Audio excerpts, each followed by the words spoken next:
In front of me is Samsung Galaxy A36, and today I would like to show you how you can operate a voice recorder.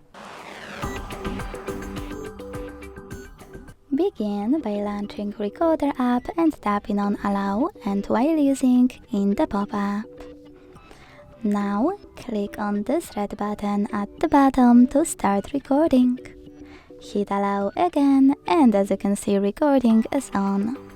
To pause it or unpause it, use the same middle button.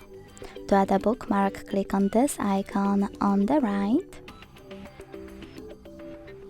To listen to your recording right away, pause it, swipe it, and click on play button on the left. And to end it and save it, click on this button on the right. Then name your recording however you want to and hit save. As you can see, mine was successfully created. To play it, click on it. To manage it, use all of those options and click on those three dots at the top right corner to manage all of those.